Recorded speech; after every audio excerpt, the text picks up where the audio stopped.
It's the Metro on WDET-FM. I'm Tia Graham. Now, the Lions entered the 2025 season with the highest expectations possible. Win the Super Bowl. The team fell well short of their goals by missing the playoffs completely. For now, the players' work is over, but for the team's front office and coaches, the work is just beginning. Here's head coach Dan Campbell's response when asked how he'd grade his performance as the leader of the team. Not good enough. We didn't get in. I mean, we underachieved, so not good. I would give myself a freaking F. You know, Dan, I think a lot of us might give you a little bit higher than that, but an F is kind of low. In an effort to right the wrongs of last season, changes to the staff and roster are imminent, and some of those adjustments have already begun. Jeremy Reisman is the editor-in-chief of the Pride of Detroit publication. He joins us now to explain how the Lions landed outside of the playoffs and to explain what needs to be addressed. Jeremy, welcome back to the Metro. Thanks for having me, Tia. Happy to be back. Yes, Happy New Year. So, not too happy for the Lions fans. The Lions' final record wasn't terrible. It's 9-8. It's still a winning record, but it's not what the fans had hoped. There were a number of questions going into this season. New play callers, young offensive line. It all came crumbling down when they lost 3 of their last 4 games of the season. What went wrong during the latter part of the season?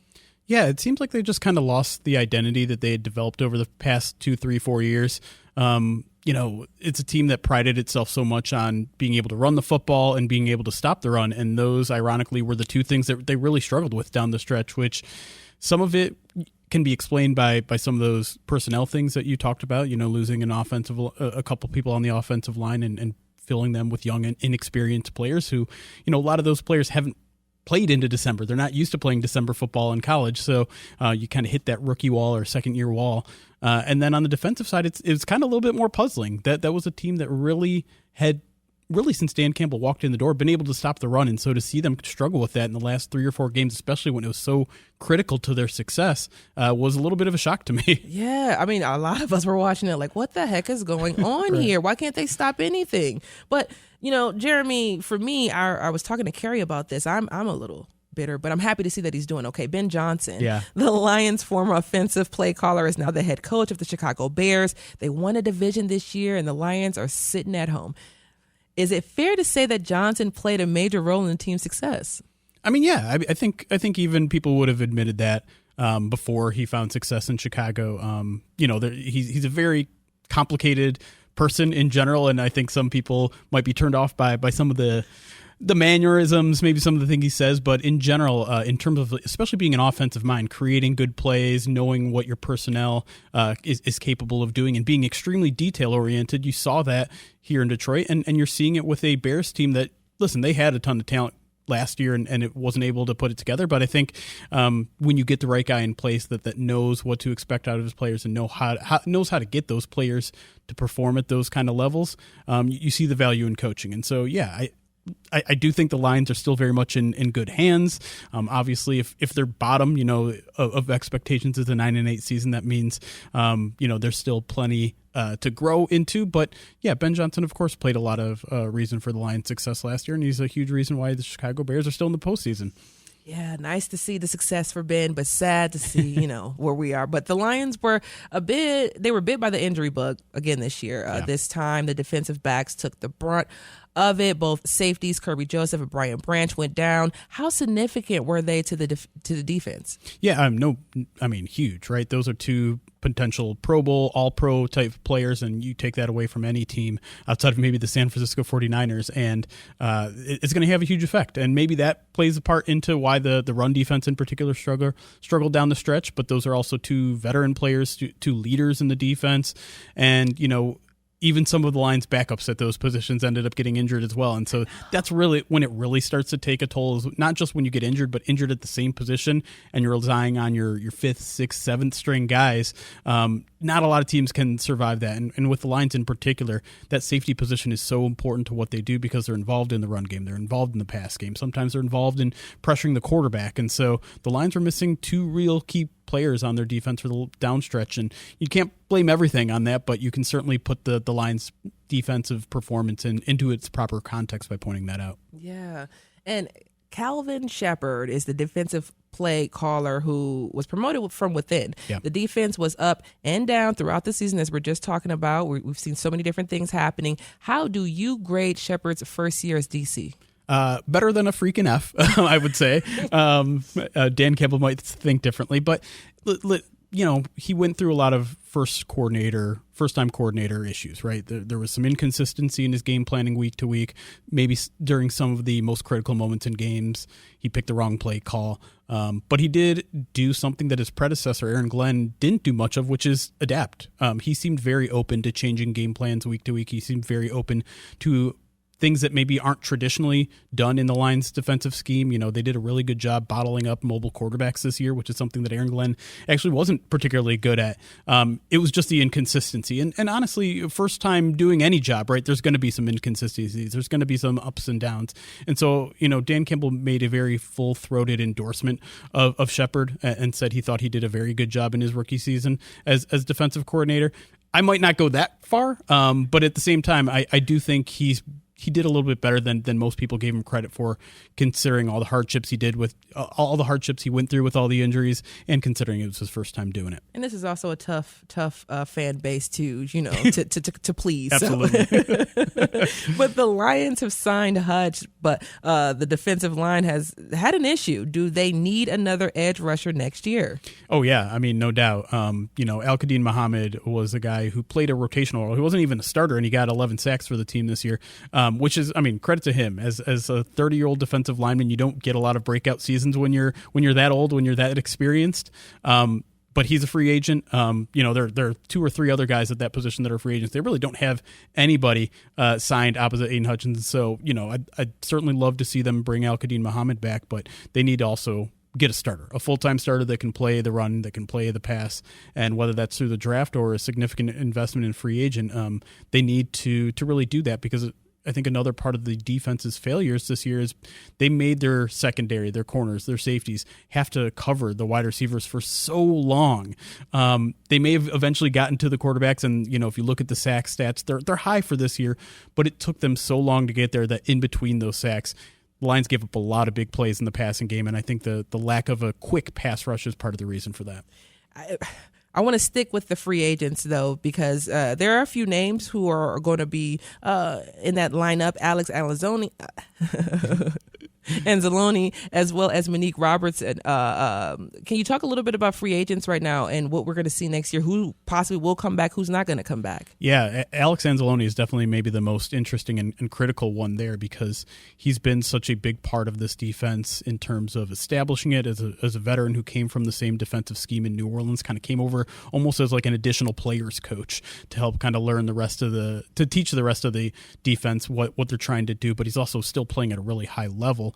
But there were already kind of contract negotiations happening right before the start of this season, to the point where, Alex kind of took his grievances public, to put it in a nice way, saying he expected to sign a more long-term contract. And the Lions eventually did give him a little bit more for this year, but they never signed him to that extension. And that kind of makes you think he's looking for maybe a new home that's willing to pay him more long-term. And the Lions they're in a tough spot with their salary cap. They're handing out all these big contracts to the guys that they drafted 4 or 5 years ago.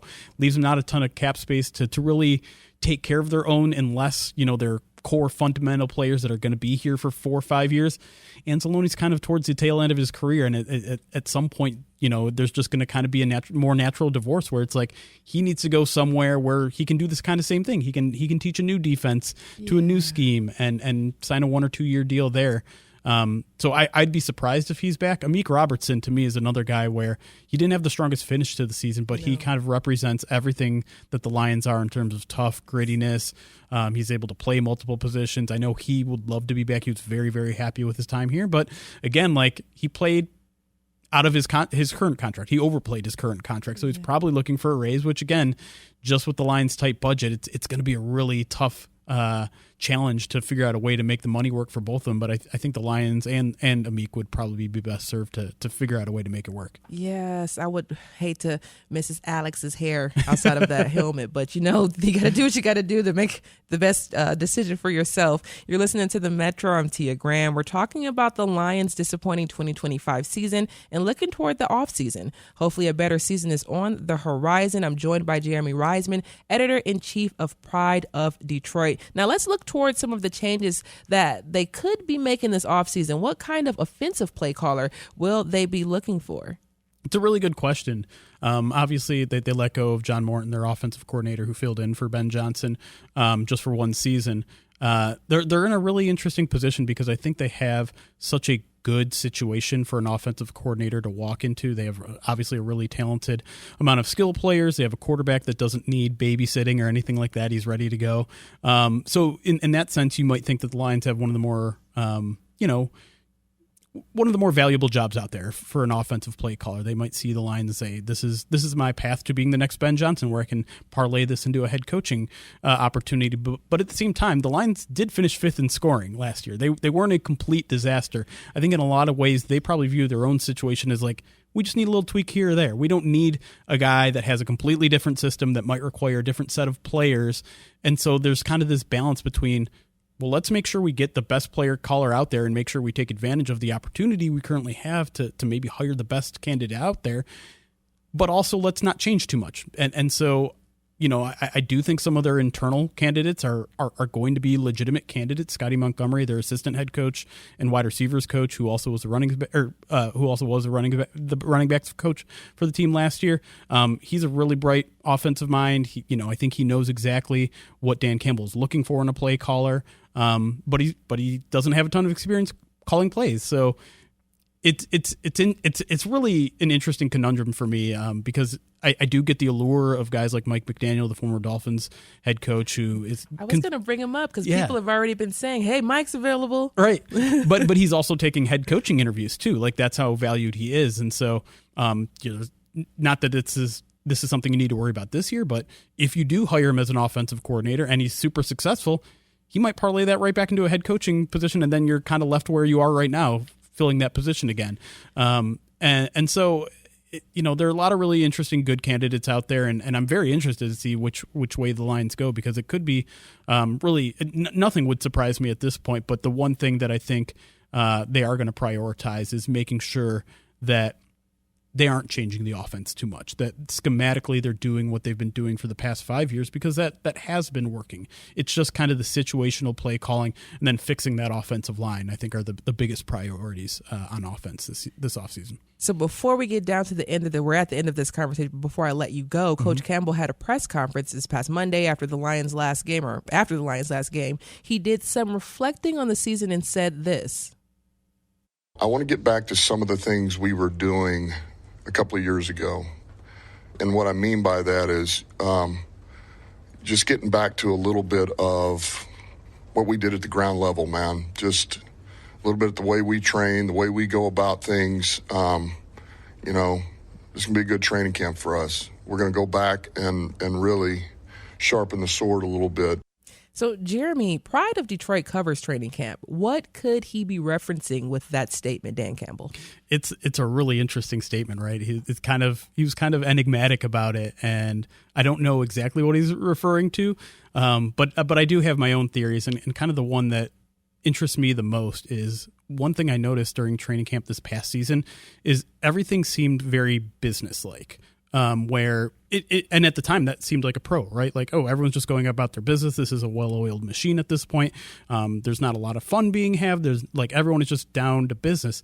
And I think back to the first couple of years under this head coaching regime, and everything was a lot more fun and competitive at the same time. Where the coaches are jawing at each other. There's these drills that they would run that are specifically like offense versus defense, and the winner has to do push-ups, or up downs and things like that. And that's something that maybe they got away from a little bit just because the expectation had already been set. Yeah. They trusted everyone in that locker room to just go to work. And again, like, I don't think that's necessarily a bad thing, but knowing Dan Campbell and just how he ran those first few training camps where they were setting that culture of hard work and determination, I wouldn't be surprised to maybe see more of those competitive drills that have a little bit of fun and just bring out a little bit of extra pep in your step. Jeremy Reisman is editor-in-chief at Pride of Detroit. Jeremy, thank you so much for joining us on The Metro. Of course, anytime. Of course. So The Metro is produced by Sam Corey, Carrie Dewey II, Robin Vincent, and me, Tia Graham. Is executive produced by David Lyons, and our engineer is Nate Bender. This is WDET-FM, Detroit Public Radio, your connection to news, music, and conversation. Have a great week.